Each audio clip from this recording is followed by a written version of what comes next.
tugushimiye mana iri jambo waduteguriye mana washize mu mutima w'ujakariwe kandi rigiye mana kuduhezagira kutwubaka ndakwinginze mana mukawera ngwino abari wowe uyobora abari keza iri jambo ryawe kugira ngo buri muntu wese waje hano mana ahabwe umugisha nawe yubakwe nawe kandi ubuzima bwe mana bukorweho buhinduke mu izina rya Yesu nk'uko ijambo ryawe ritubwira ngo nago subira iwawe ritabanje gukora iryo waritumye mana kandi rifite imbaraga zihindura niko kuri mana kubatura mana iryo jambo ryawe rikora umurimo hano mana abarwayi bari hano bakire mana ababoshe mana babohoke mu izina rya Yesu Kristo abafite mana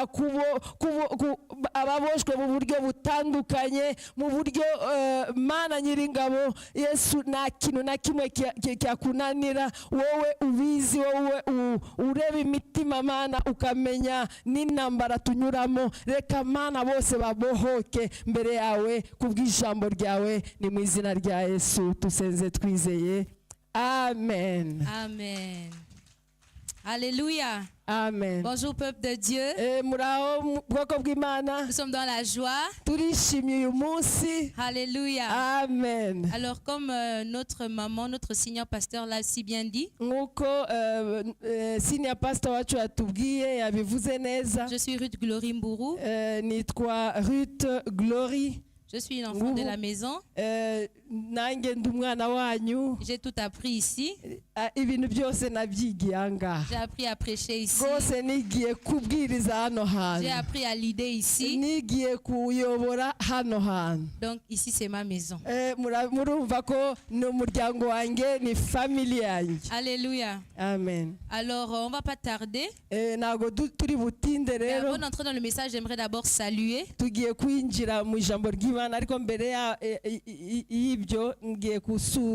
le couple pastoral principal.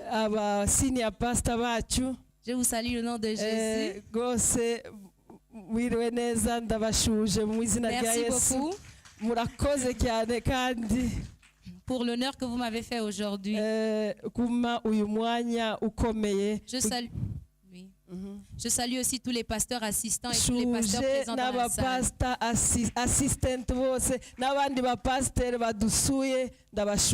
Ainsi que tous les leaders présents dans la salle. Et je ne peux pas oublier le merveilleux peuple de Dieu que vous êtes. Je vous salue dans le nom de Jésus. Alléluia. Alors, nous allons entrer directement dans la parole. Le thème qui nous réunit ce matin s'intitule Comment vaincre les addictions.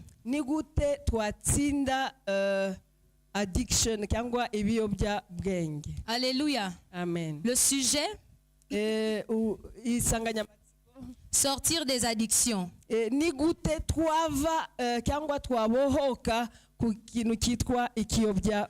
Notre texte de base se trouve dans Jacques au chapitre 1 versets 13 à 15. Chapitre 1 verset 13 à 15.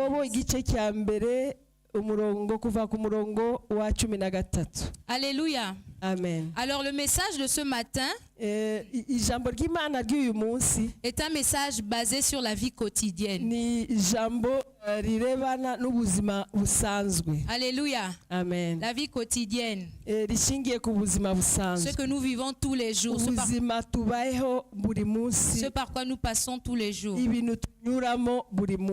Donc pour cela, je vais prendre un exemple de la vie quotidienne. Donc c'est l'exemple d'un homme. Et cet homme actuellement c'est mon frère. Mon grand frère. Donc mon grand frère était sujet d'addiction. Amen. Il était addict à l'alcool yaraboshwe kabisa mu kintu kitwa ubusinzi et à la cigarette. kandi n'itabi. Voici les deux sujets de son addiction. Nibyo bintu bibiri byamubohaga byari ibiyobyabwenge byari byamuboshe. Lorsque je regarde à sa vie dans le passé, je me rends compte que sa vie était complètement gâchée. Alléluia. Amen. Je me rends compte qu'il n'avait pas de valeur. Ce n'était pas le genre de personne qu'on pouvait appeler pour prendre des décisions importantes dans la famille.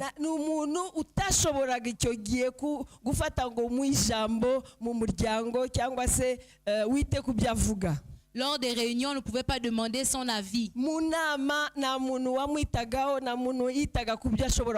Parce que c'était un addict.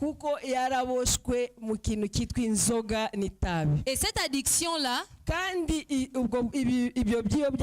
faisait qu'il n'a pas de valeur. Alléluia. Je tiens à préciser que je viens d'une famille chrétienne. Donc bien évidemment, on a prié pour mon grand frère. On a prié des années et des années. Je me souviens que depuis que j'étais petite, jusqu'à lorsque j'ai atteint le collège. Parce que c'est quand j'étais au collège qu'il a donné sa vie à Jésus. Alléluia. Amen. Et quand il a donné sa vie à Jésus, il a rencontré une très belle et jeune femme. Il a marié cette femme comme il faut. Et aujourd'hui, ils ont 4 enfants. Alléluia. Amen. Ils ont 3 garçons et une fille. Est-ce que vous pouvez voir comment la transition s'est passée?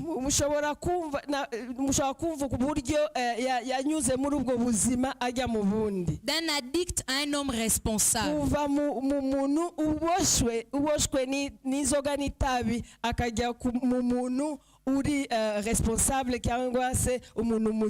Alléluia.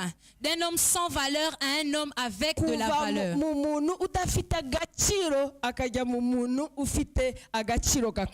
Alléluia. Amen. Sa première valeur n'est pas d'abord le fait qu'il ait eu une femme et des enfants.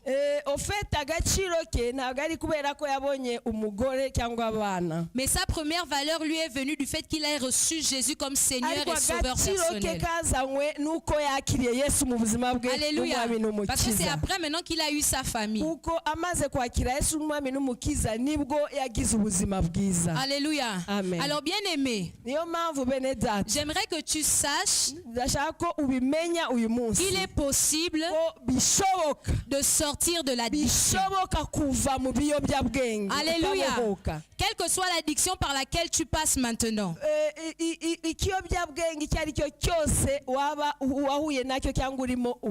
Je suis venu te dire aujourd'hui que tu peux sortir de l'addiction. Alléluia. Et tu vas sortir de l'addiction. Alléluia. Parce que c'est la volonté de Dieu pour toi. Tu peux me demander, mais c'est quoi l'addiction? Tu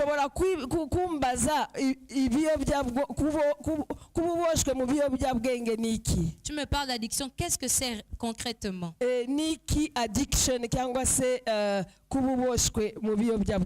Donc, les addictions sont des troubles caractérisés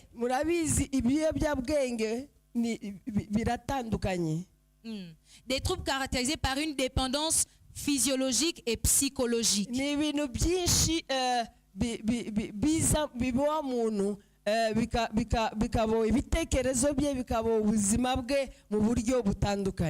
Et cette dépendance-là peut être liée à une substance. Ugasanga umuntu atashobora kubaho atabifite kandi bishobora kuba ari ibintu substance cyangwa se ibintu bifatika. Et elle entraîne à une perte de contrôle. ugasanga umuntu aratakaje contrôle cyangwa se kwifata. Les addictions affectent la vie de l'être humain dans tous les plans.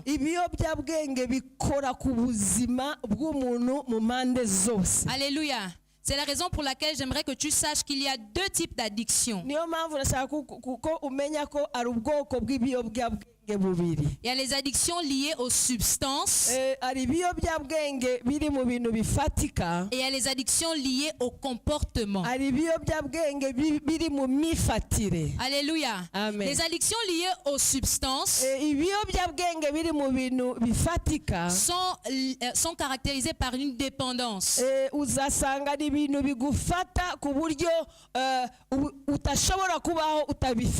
Tu es dépendant à la cocaïne. Sanga tuvuge ufashwe na cocaïne cyangwa se icyo kiyobyabwenge kitwa cocaïne. La dopamine. Cyangwa dopamine. Tu es dépendant de l'alcool. Cyangwa alcool cyangwa inzoga.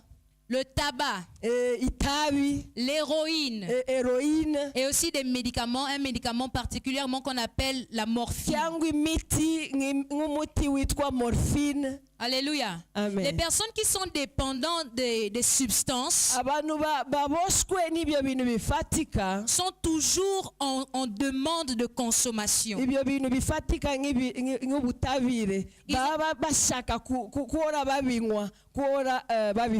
Tous les jours, ils veulent consommer.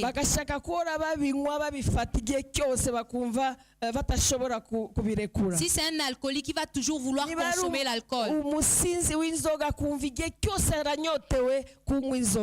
Même s'il perd le contrôle de sa vie,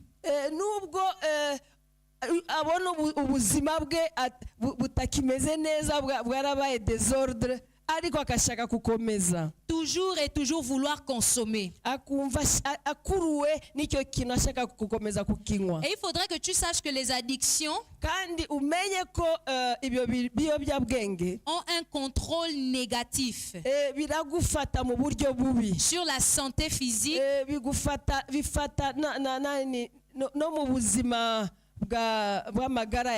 et la santé mentale. Pour le cas d'une personne qui va au travail, mais qui est un alcoolique, cette personne aura vraiment des difficultés à rester droite.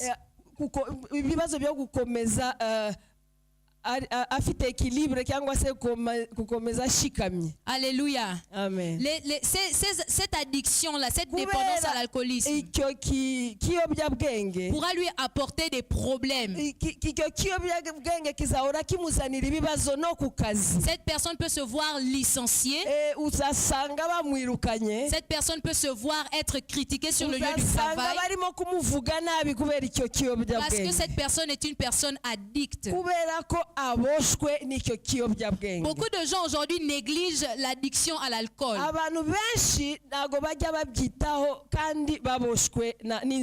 Ils se disent que boire de l'alcool c'est normal. Alors qu'ils sont malades, ils sont addicts.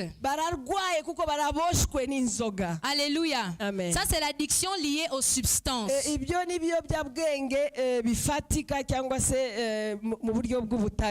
il y a aussi les addictions liées au comportement. On les appelle les addictions sans substance.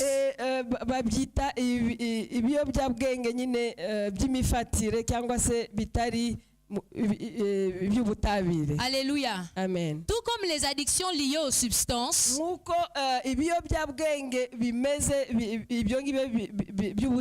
les addictions comportementales liées au comportement sont aussi difficiles à gérer.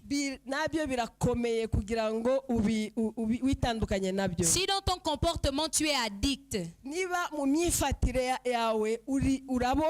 tu n'auras pas la capacité de te maîtriser.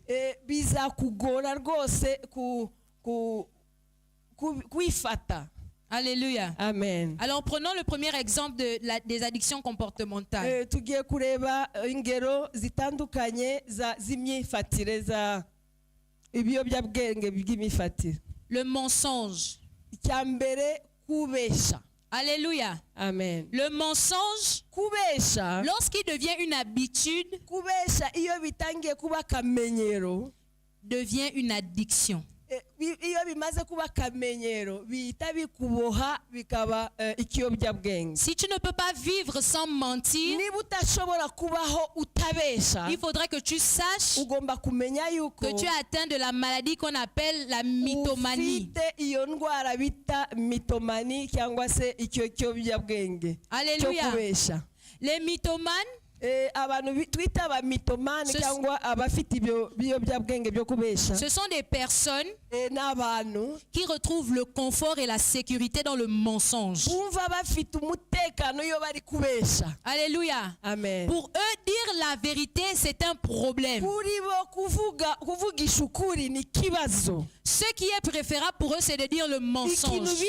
Bishimira banezerwa nigihe bari kubesha. Parce que quand ils disent le mensonge, kuko iyo bari kubesha ils se sentent en sécurité. bumva ko bameze neza bafite umutekano. Alléluia. Amen. Parmi les raisons qui poussent les gens à être mythomanes, murabizi ibintu impamvu nyinshi ituma abantu bahinduka ababeshi, il y a l'acceptance des autres. n'ukwakirwa n'abandi. Tu voudrais que les autres t'acceptent toujours. Kuko urashaka ko igihe cyose abantu bakwakira bakwemera. À chaque fois que tu dis quelque chose, tu veux que tout le monde dise que oui, c'est ça. Igihe cyose uvuze ikintu uba ushaka ko abantu bacyemeza bakavuga ngo nibyo. Alléluia. Ça, c'est une raison pour laquelle les gens sont des menteurs compulsifs. Parce qu'ils aiment que les gens les supportent toujours. Lorsque tu vas leur demander leur avis, ils ne seront pas en capacité de te dire la vérité. Parce qu'ils veulent que tu les acceptes.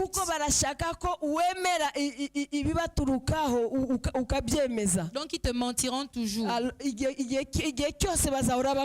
y a ce genre de personnes dans la société. Avec cette maladie qu'on appelle l'addiction. Le deuxième type d'addiction liée au comportement, c'est la dépendance affective.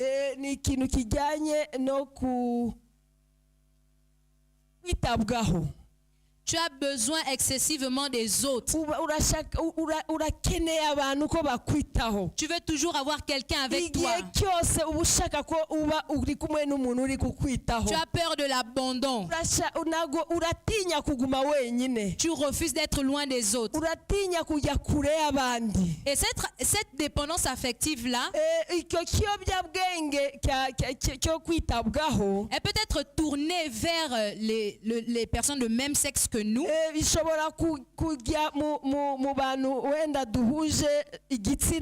Mais elles peuvent aussi être tournées vers des personnes au sexe opposé à nous.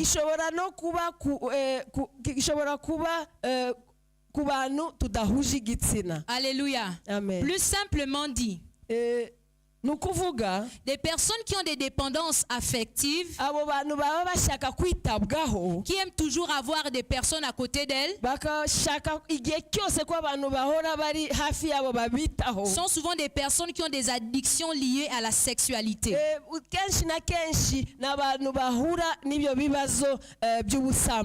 Alléluia. Elles ont toujours des problèmes dans leur sexualité. Leur sexualité est déséquilibrée.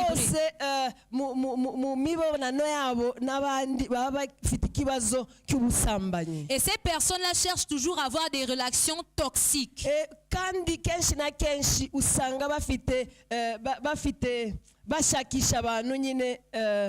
Des relations, des mauvaises relations. Alléluia. Amen. Ce genre de personnes diront toujours que moi, ça n'a pas marché avec lui, ça n'a pas marché avec elle.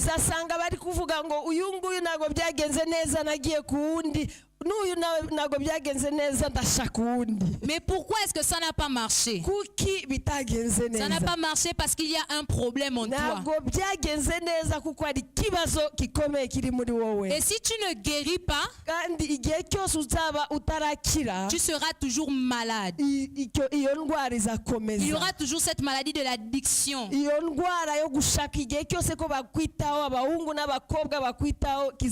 Cette dépendance affective là au-dedans de toi. Alléluia. Amen. Mais le Seigneur est là pour guérir ce matin. Alléluia. Amen. Il y a aussi les addictions liées à la souffrance. Donc ça m'a beaucoup étonné. Parce que j'ai compris qu'il y a des personnes qui aiment être émotionnellement toujours down.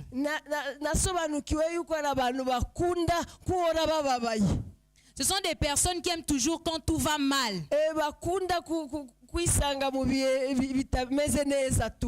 Quand tout va mal, elles se sentent bien. Quand il y a des difficultés, c'est là où elles se sentent bien. Et ce genre de personnes a du mal à accepter ce qui est bon.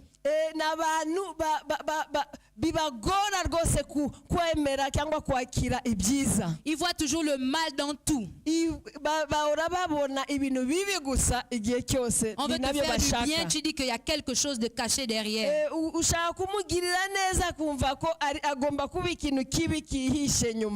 te valoriser, tu te dévalorises.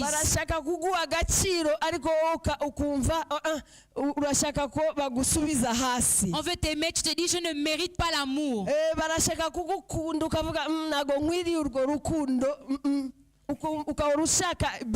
Tu es un addict à la souffrance. Alléluia. Amen. Et ça doit s'arrêter. Alléluia. Parce que Dieu veut de ton bien. Il y a tellement de causes et de facteurs aux addictions. Il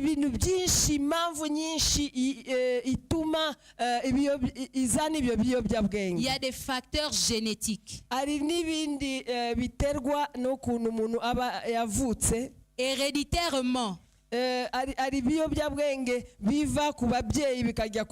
Tu vois un enfant qui naît, qui grandit, mais il se tourne vers l'alcoolisme.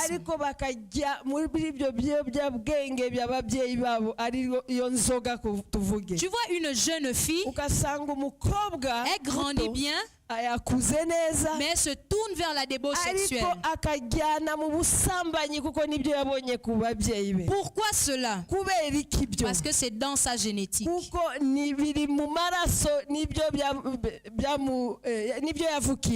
Ton père était un alcoolique.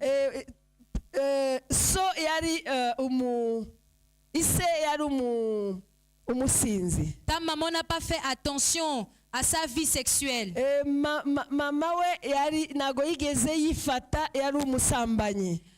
Elle n'a pas donné sa vie à Jésus. Et tu te retrouves toujours dans des relations. Tu te demandes mais pourquoi? Il y a quelque chose dans ta génétique.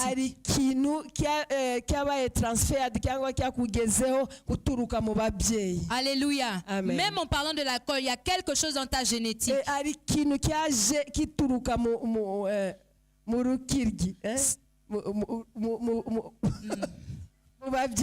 Alléluia. Amen. Si ton père ou ta mère n'a pas donné sa vie à Jésus, ils n'ont pas brisé les liens de leur ancienne vie.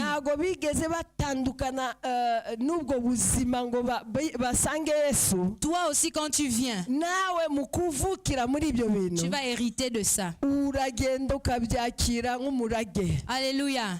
Il y a beaucoup qui sont addicts parce qu'ils ont une génétique qui était déjà addict.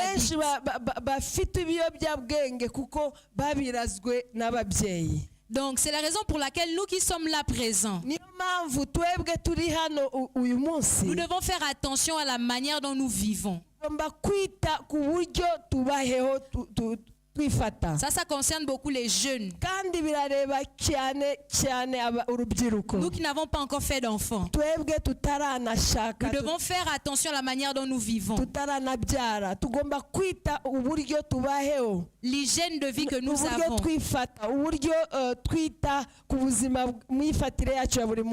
Alléluia. Amen. Soyons vraiment très attentifs.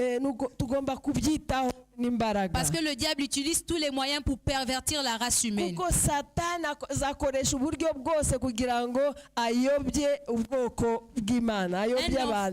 enfant qui naît dans une bonne famille sera un bon enfant. Par la grâce de Dieu. Alléluia. Amen. Donc soyons vraiment très attentifs à cela. La génétique est un facteur. L'hérédité est un facteur.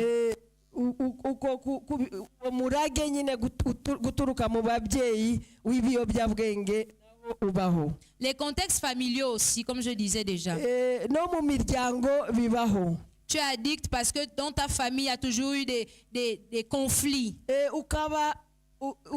Ukagira ibiyobyabwenge kubera mu buzima wahuye nabyo mu muryango wawe. Tu as été sujet d'abus.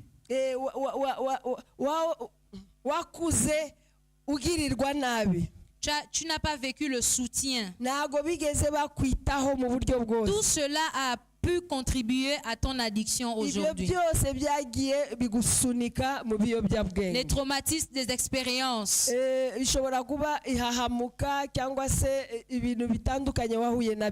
Tout cela a pu contribuer à ton addiction aujourd'hui. Alléluia. Amen. Donc, comme nous ne sommes pas là pour seulement donner les mauvais côtés, nous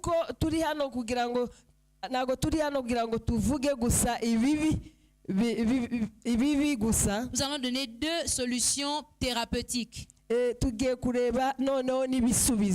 nous allons thérapeutique naturelle. Ensuite, nous allons nous appuyer sur les solutions bibliques.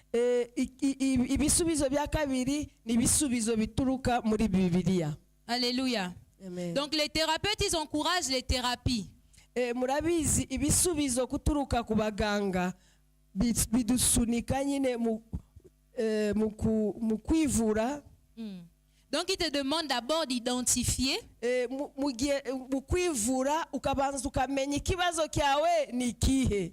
Et ensuite, tu changes le chemin de tes pensées.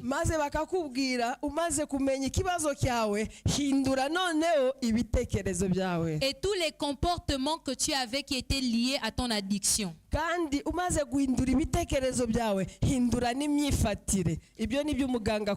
Si tu sais qu'à 17h, c'est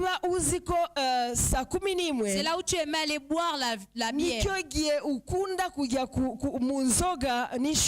Fais quelque chose d'autre. Si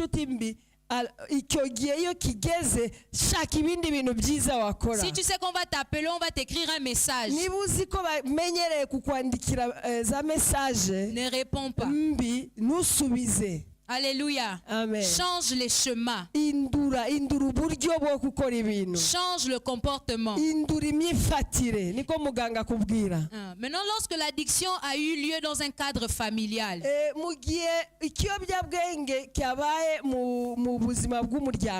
les thérapeutes disent qu'il faut faire des thérapies familiales.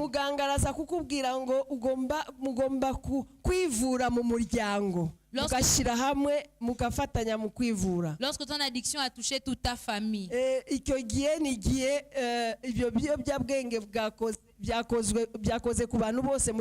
tu dois impliquer aussi toute ta famille.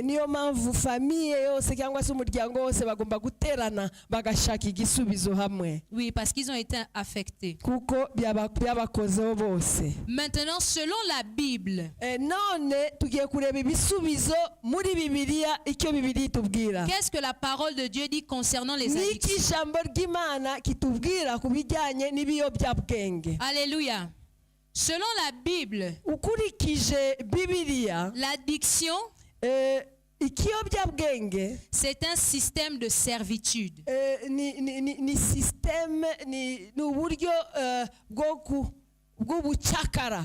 C'est un système de servitude sous lequel l'homme lui-même choisit de se mettre.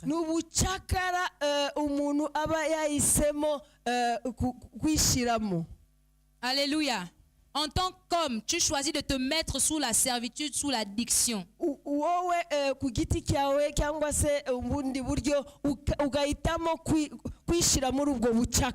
Et lorsque tu es dans cette servitude-là, tu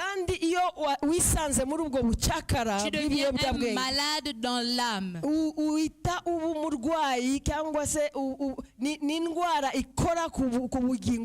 Et on t'appelle une personne qui a des blessures de l'âme.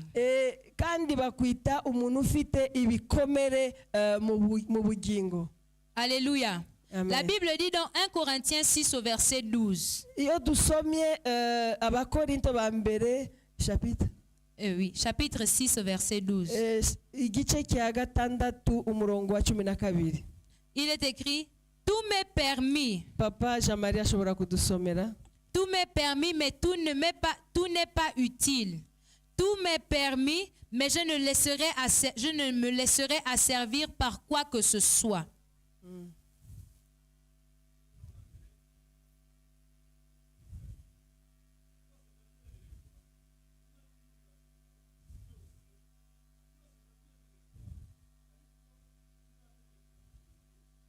Amen. Alléluia.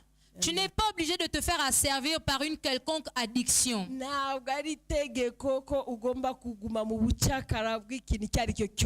Alléluia. C'est la raison pour laquelle la Bible dit que l'addiction, selon la parole de Dieu, c'est un système de servitude dans lequel toi-même tu entre. Tout m'est permis, mais tout ne m'est pas utile. Mais je ne me laisserai pas asservir par quoi que ce soit. Alléluia. Amen. Pourquoi cela? Parce que lorsque tu te laisses asservir par une addiction, tu fais de cette addiction un faux Dieu. Alléluia. Et tu commences à adorer ton addiction.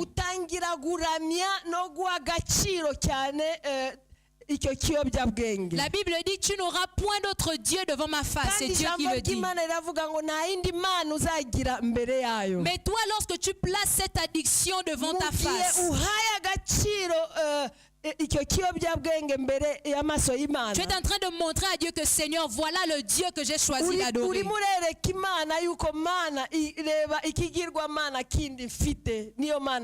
Alléluia. Est-ce que nous voyons la gravité des addictions? En tant que chrétiens, nous ne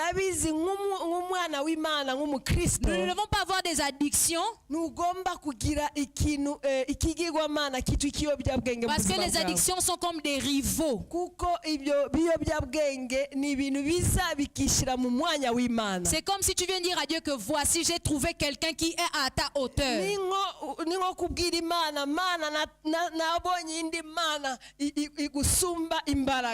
Alléluia. Et il faut refuser cela. Amen. Comment sortir des addictions?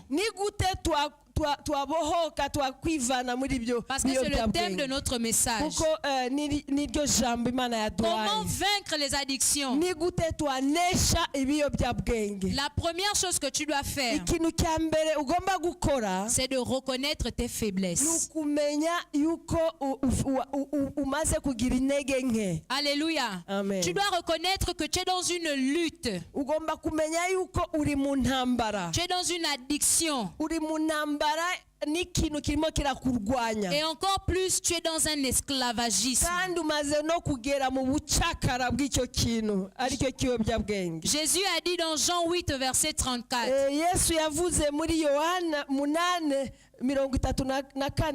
En vérité, je vous le dis. Leur répliqua Jésus. Quiconque se livre au péché est esclave du péché.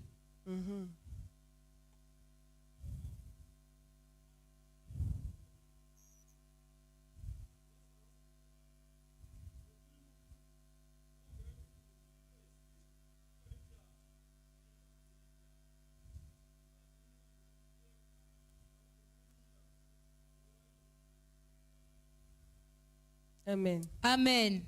Tu dois reconnaître que tu es faible Ugomba kumenya yuko umaze kugira intege nke et que tu es devenu esclave du kandi péché. umaze no kujya mu bucakara bw'icyo cyaha aricyo Tu bikiyobyabwenge. es devenu esclave de cette addiction. Umaze kuba umucakara wacyo.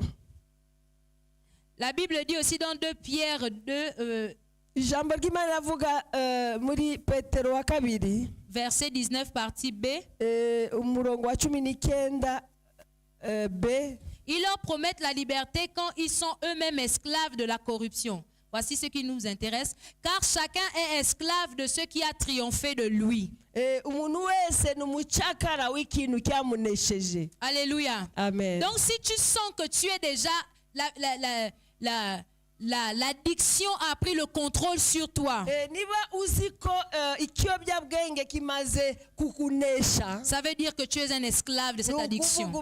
tayari umaze kuba umucakara. Et ça, tu dois le reconnaître. Kandi ugomba kubimenya yuko Ne cyakunesheje. sois pas orgueilleux. Ntugomba kuba kugira ubwibone.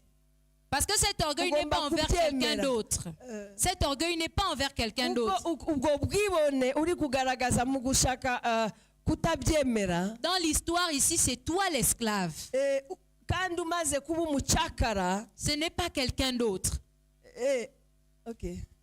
C'est toi qui es esclave de cette addiction. Ugomba kumenya yuko ni wowe mucakara w'icyo Donc kiyobyabwenge. reconnais-le. Ugomba kubimenya ukabimenya. Reconnais que tu es faible. Ukamenya yuko uri ukemera yuko umaze kugira intege nke. Alléluia. Amen. C'est ça la première étape. Niyo ntambwe ya mbere. La deuxième étape, Intambwe ya kabiri pour sortir des addictions, kugira ngo ukivemo icyo kiyobyabwenge c'est la repentance. ni ukwihana. Alléluia. Umaze kwemera urihana. Alléluia.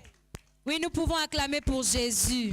Amen. Yego, twakomera Imana amashyi. Tu dois te repentir Umaze kumenya urihana. et tu dois confesser ton péché. Maze ukatura icyo cyaha cyawe. La Bible dit dans 1 Jean 1 verset 9. Bibiliya iravuga muri Yohana wa mbere igice cya Chapitre 1 verset 9. igice cya mbere umurongo wa 9. Si nous confessons nos péchés, il est fidèle et juste pour nous pardonner et pour nous purifier de toute iniquité. Niba twihana ibyaha byacu irakiranuka kugira ngo itubabarire. Amen. Niyo kwizerwa Amen. ikatubabarira. Confesse ton péché. Niyo mpamvu nkuhamagariye kwihana. Okay. Yohana wa mbere igice cya mbere umurongo wa 9. Ariko nitwatura ibyaha byacu niyo kwizerwa kandi kiranukira kutubabarira ibyaha byacu no kutwezaho gukiranirwa kose. Amen. Amen. Alléluia. Amen. Tu dois confesser ton péché. Ugomba kwihana. Tu dois te repentir. Ukihana ukahindukira rwose. Parce que c'est après la repentance kuko umaze kwihana et la confession ukatura ibyo byaha byawe que tu seras purifié de toute iniquité. nibwo uzabasha gutandukana n'ibyo byaha. Alléluia. Uzakurwaho ibyo byaha. Nous sommes toujours en train de donner des solutions pour comment sortir des addictions. Turimo turarebera hamwe ni gute twava muri ibyo biyobyabwenge cyangwa twabohoka. Troisièmement, Icya gatatu, tu dois demander à Dieu ugomba gusaba Imana de transformer ton mental, guhindura ibitekerezo byawe, ton système de pensée, uburyo utekereza, de changer ton ancien système de pensée guhindura iyo systeme ya kera yawe yo gutekereza afin de devenir une nouvelle personne. kugira ngo uhinduke musha. Alléluia. Ikirema gisha. Alléluia. Amen. Nous le voyons dans Romains 12 au verset 2. turabibona muri Abaroma 12 umurongo wa 2.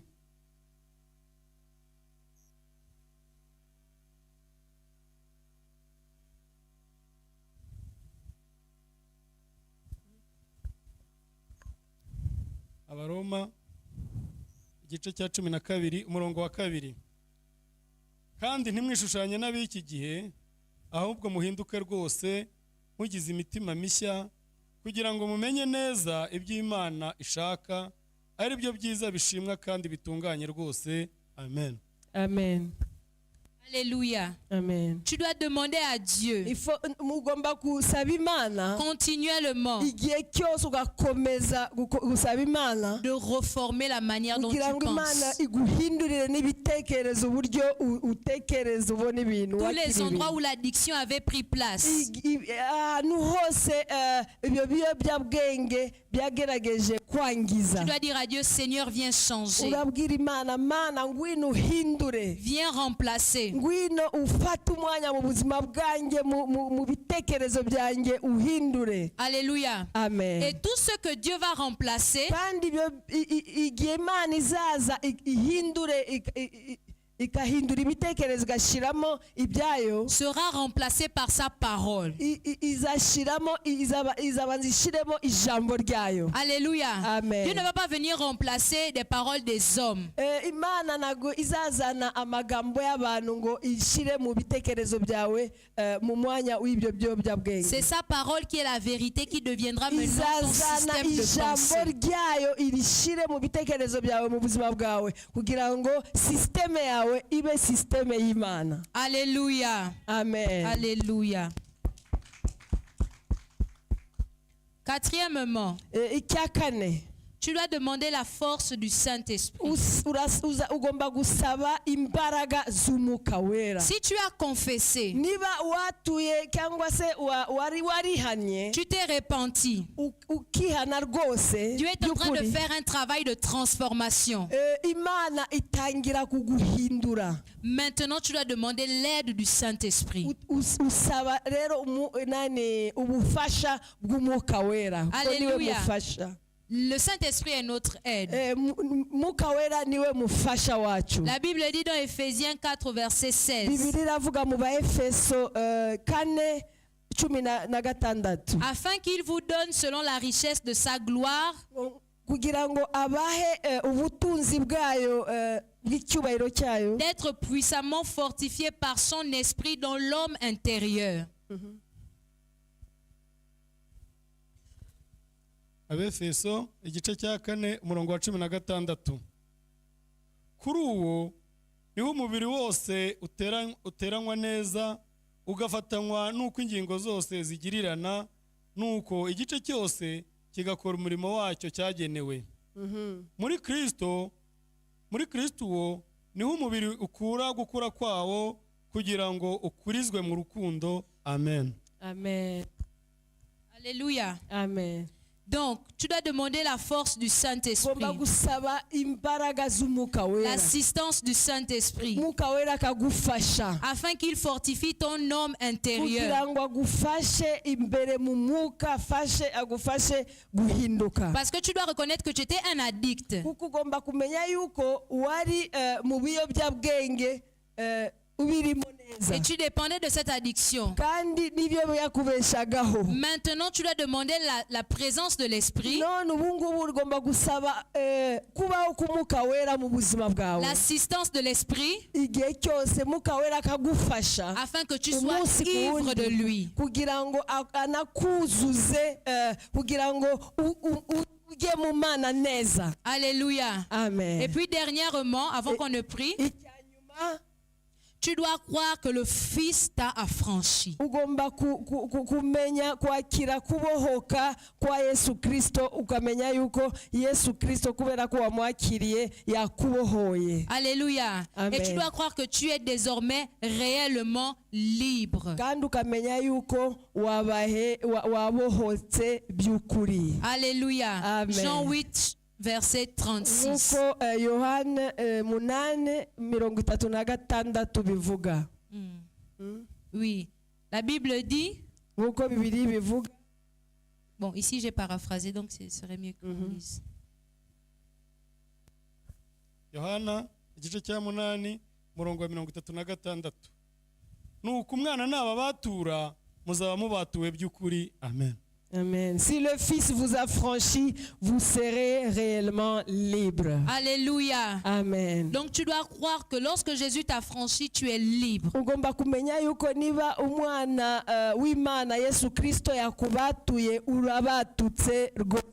Il n'y a plus de condamnation pour ceux qui sont en Christ. Nta gucirwa rubanza kuzongera ku bantu bakiriye Yesu bari muri Kristo. Alléluia. Amen. Ce n'est-il pas bien d'être libéré de l'addiction? Si byiza kubohoka ukabohoka rwose. Alléluia. Amen. C'est merveilleux. Ni byiza. Dieu voudrait que nous soyons libérés Nibyo Imana ishaka irashaka ko tubohoka rwose. parce qu'il y a des promesses qu'il voudrait que nous puissions saisir. Kandi biri mu masezerano y'Imana irashaka ko tubibamo. Aussi N'amasezerano. longtemps que tu seras un addict, Igihe cyose uzaba mu bucakara tu ne pourras pas saisir tes promesses. ntabwo uzagendera muri ayo masezerano y'Imana yo kubohoka mudendezo. Tu ne pourras même pas entrer dans cette terre promise que Dieu t'a Nubwo dit. uzabasha kugera mu gihugu Imana yatuteganyirije ariyo gihugu cyo mu ijuru. Alléluia. Amen. Alors prends la décision Niyo mpamvu ugomba gufata icyemezo de vaincre l'addiction. cyo kunesha icyo kintu cyitwa ikiyobyabwenge. Alléluia. Amen. Nous allons prier. Tugiye gusenga. Et pour cela, je vais demander à notre pasteur principal Niyo mpamvu ngiye kusaba pastor. qu'elle prie pour nous. Amen. Ok. Alléluia. Amen. Comme nous avons pu le voir, Nk'uko twabibonye il y a différents types d'addiction. hari ibiyobyabwenge bitandukanye. Il y a des addictions à la substance. Bijyanye n'ibifatika, ibiyobyabwenge bifatika. Il y a les addictions au comportement. by'ubutabire, hari ibiyobyabwenge by'imifatire. Quel que soit le lieu où tu te situes, ukurikije aho waba uriho hose, nous allons prier pour ta délivrance. tugiye gusengera kubohoka kwawe. Mais premièrement, tu dois reconnaître. Ariko mbere na mbere ugomba kubanza kwemera Alléluia. yuko Alléluia. icyo kintu ari ikibazo. Tu dois reconnaître. Ugomba kwemera yuko icyo Si tu kintu es ari addict et ikibazo. que tu es là, Kandi niba uboshwe n'icyo kintu kandi ukaba uri hano, bien-aimé, ne retourne pas comme tu es venu. ntugende nk'uko waje. Dieu a un plan merveilleux pour Kuko ta vie. Imana ifite umugambi mwiza ku buzima Le bwawe. Seigneur veut te restaurer. Imana irashaka kuguhembura no kukubohora. Alléluia. Amen. Dieu veut que tu saisisses pleinement tes richesses. Imana irashaka ko unezerwa ubwo butunzi bwose yakubikiye. Il veut que tu vives l'abondance. Irashaka ko ubwo butunzi yakubikiye bwose ubunezererwa mu mudendezo. L'abondance dans sa vie. Ukagira ubuzima bwe bwinshi atanga. Alors nous allons prier. Tugiye gusenga. Si nous pouvons nous lever, s'il vous plaît. Tugiye kuhaguruka. Notre pasteur va prier pour nous. Mama pastor agiye kudusengera. Hallelujah. Amen.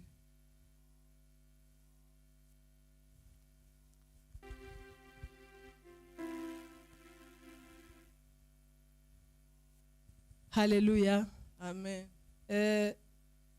J'ai la foi que chacun de nous a saisi sa part. Ndizera ko buri muntu wese muri twebwe yakiriye ibye. Comme on vient de l'apprendre, Nk'uko twabibonye, il y a toutes sortes d'addictions. hari uburyo butandukanye bwo kubohwa. Il y a toutes sortes d'addictions Hari uburyo butandukanye que nous rencontrons dans ce monde. duhura nabwo muri iyi si. Il y a plein, et n'a cité que certains. Yavuze bimwe gusa bikeya, ni byinshi cyane. Parce que si tu vas même dans le monde technologique, Kuko urebye no muri ubu buryo bw'ikoranabuhanga, il y a plein d'addictions hari ibintu byinshi biboha qui abantu, ont pris la jeunesse. byafashe cyane cyane urubyiruko. Il y a l'addiction aux écrans.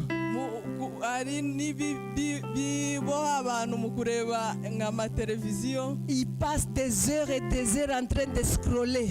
Bafata amasaha n'amasaha bareba ku matelefone yabo, Scroller sur TikTok, bareba kuri TikTok, les réseaux sociaux. bareba ku ikoranabuhanga zitandukanye. Et à la fin de la journée, tu te demandes qu'est-ce que tu as fait.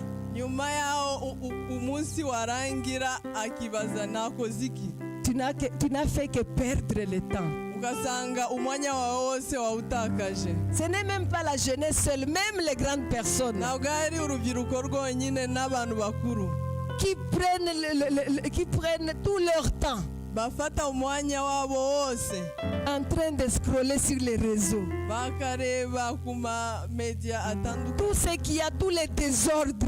n'ibi bidafite akamaro byose bakareba.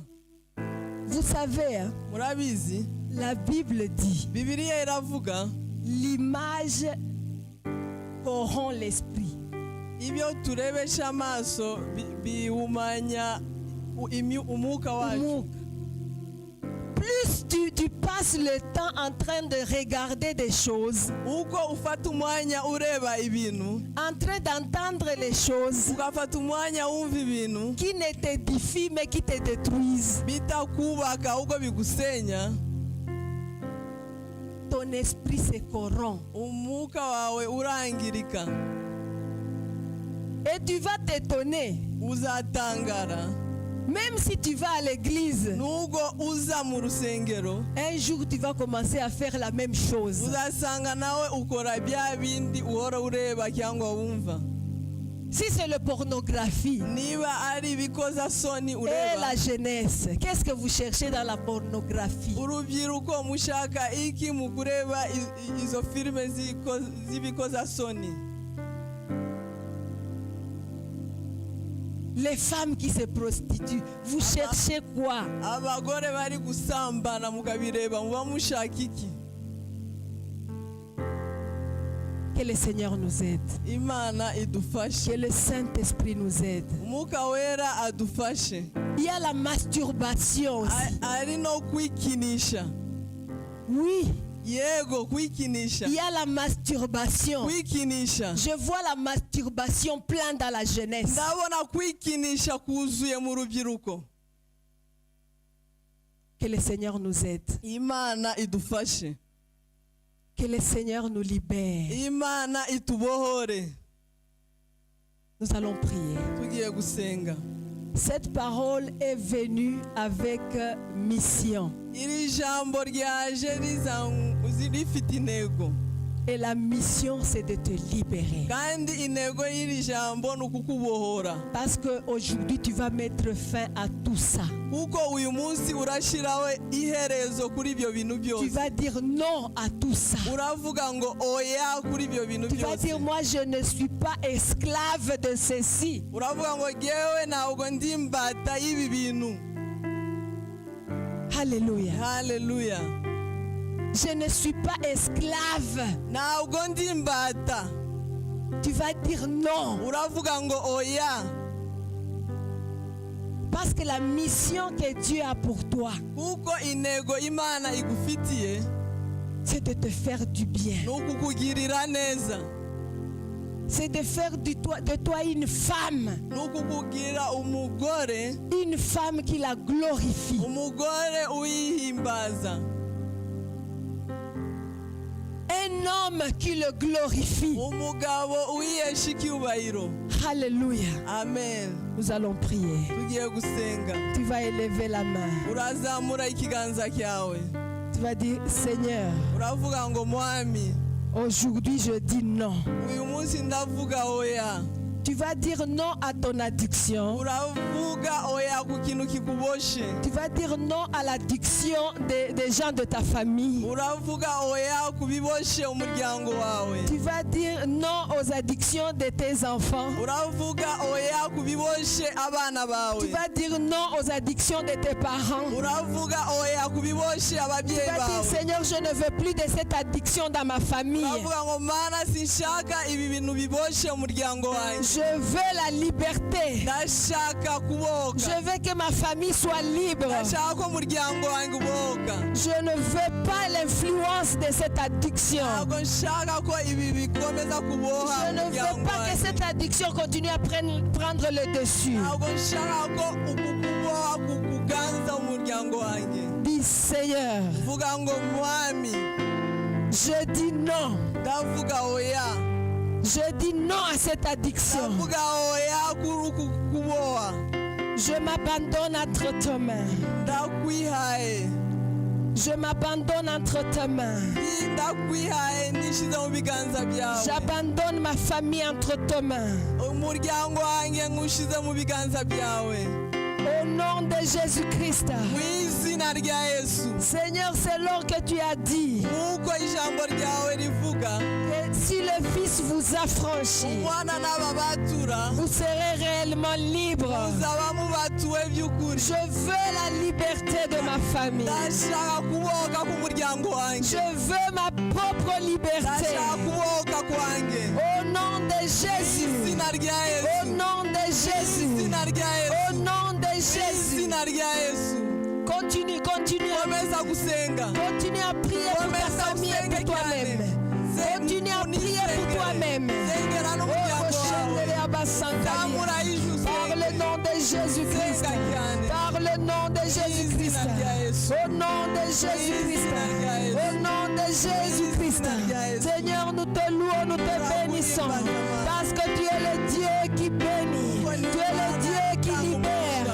Tu es le Dieu qui libère. Seigneur, comme tu l'as dit, si le Fils vous affranchit, vous serez réellement libre. Merci Seigneur de libérer ton peuple aujourd'hui par ta parole qui est vérité, ta parole qui affranchit. Merci Seigneur, merci de mettre fin à cette addiction dans la vie de ma soeur, dans la vie de mon frère, dans la vie de mes enfants sérieux, par le sang de Jésus-Christ, par le sang de Jésus-Christ. Laisse que ton sang, Seigneur, purifie, purifie, purifie ton peuple de la tête aux pieds, purifie ton peuple de la tête aux pieds et le libère de toute sûre de l'addiction, de toute sûre de l'alcoolisme, de toute sûre de l'impudicité, de toute sûre de la masturbation, par le nom de Jésus, par le nom de Jésus, par le nom de Jésus. Nous brisons tout esprit qui est derrière ces addictions. Nous brisons, nous détruisons tout esprit qui est derrière l'addiction, tout esprit qui est derrière l'addiction, derrière l'alcoolisme, derrière l'impudicité, derrière les souffrances, par le nom de Jésus, par le nom de Jésus, les esprits derrière les maladies, nous détruisons par le sang de Jésus, nous libérons ton peuple, nous libérons ton peuple par ton sang, au nom de Jésus, au nom de Jésus. Merci Seigneur, merci de nous rendre libres. Reçois Seigneur l'ovation, applaudissons pour le roi des rois, pour le roi des rois qui a gagné la bataille pour nous. Alléluia, béni soit ton nom Seigneur, au nom de Jésus.